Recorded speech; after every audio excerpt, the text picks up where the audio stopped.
Welcome back. Just like the rest of Maine, voters in Portland will be heading to the polls tomorrow, as well as the big races nationally and locally. Residents in Maine's largest city will also be faced with that referendum question we just talked about, the Portland's hazard pay ordinance. To discuss that and his tenure so far, along with many other issues, we're being joined by Portland's Mayor Mark Dion. Thanks for being on ARC Maine this morning, huh?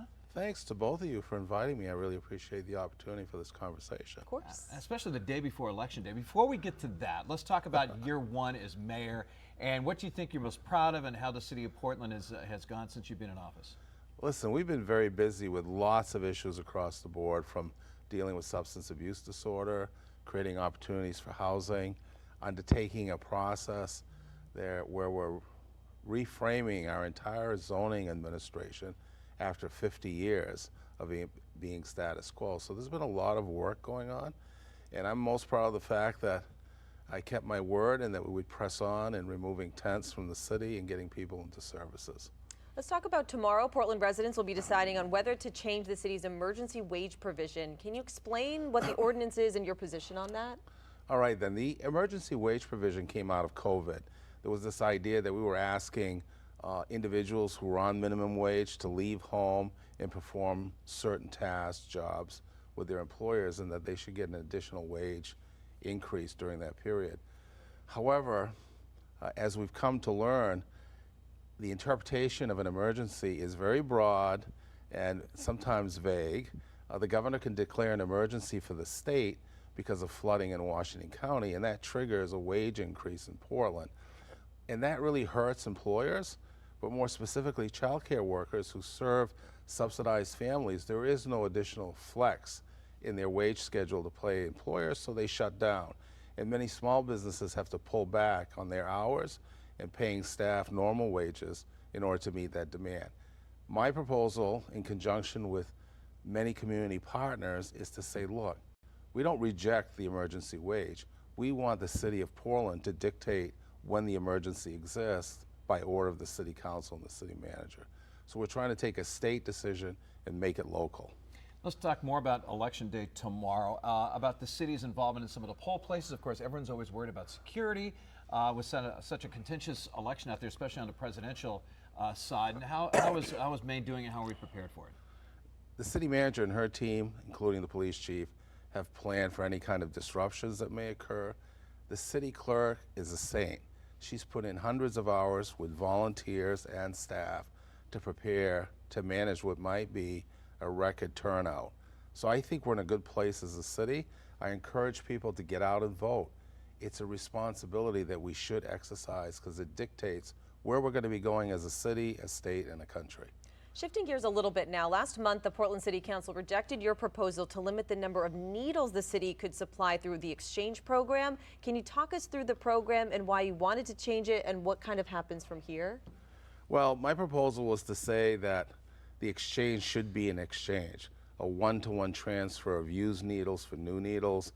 Currently, the policy allows up to 100 needles with every contact with staff, and I argue that isn't an exchange anymore, that's distribution. And I was very open to community concerns about the tidal wave of needles that we see in our neighborhoods and our businesses. And the one-to-one exchange had worked for 20 years, and we weren't having the conversations about waste. I wanted to return to that, and then we can reevaluate whether or not the city's job is to sustain street addiction or is it to intentionally move people into recovery, and that wasn't the case. So I brought that to the council, and they've decided that I was misguided, that there were other strategies that had more merit, like paying a returnable fee for needles. I don't think they were mutually exclusive. Good ideas always don't work first time at bat, so I will persist, and I'll wait to see what the next council looks like, and I'll bring that issue forward again, because it is an environmental hazard to our residents, our business owners, and visitors alike. Mayor, there's also been a concern about public safety in the city's Bayside neighborhood this year. How are you addressing these concerns? The chief, the city manager, and I have had numerous conversations with residents. I meet with them frequently, as well as business owners. He has deployed additional resources.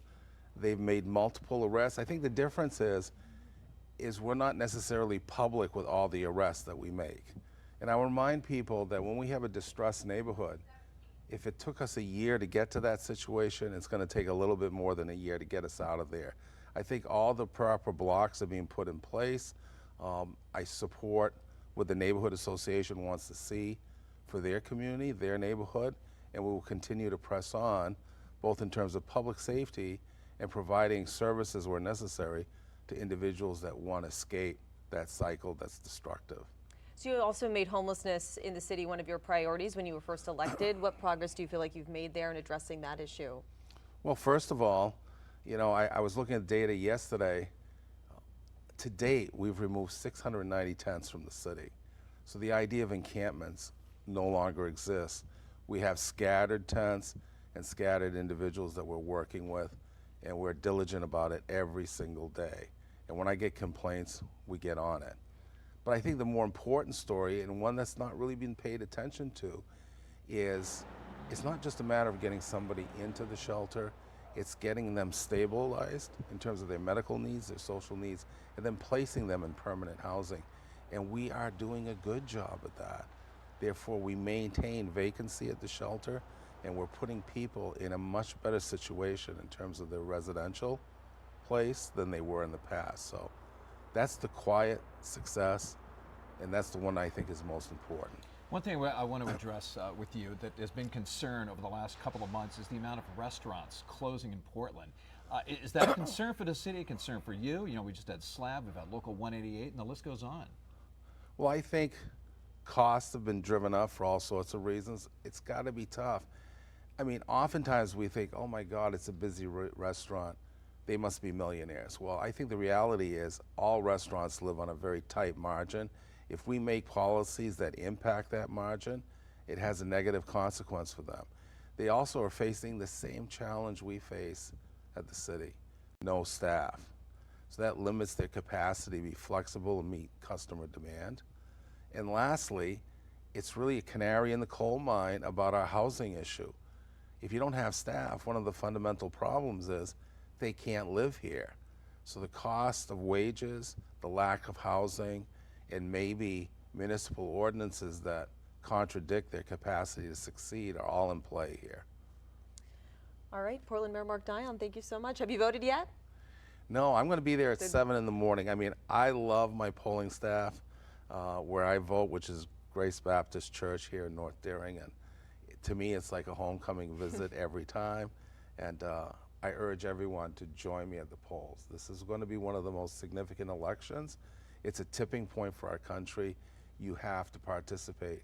The success and the future you want is dependent on your vote. And could be record turnout, you think, for Portland, huh? I hope so.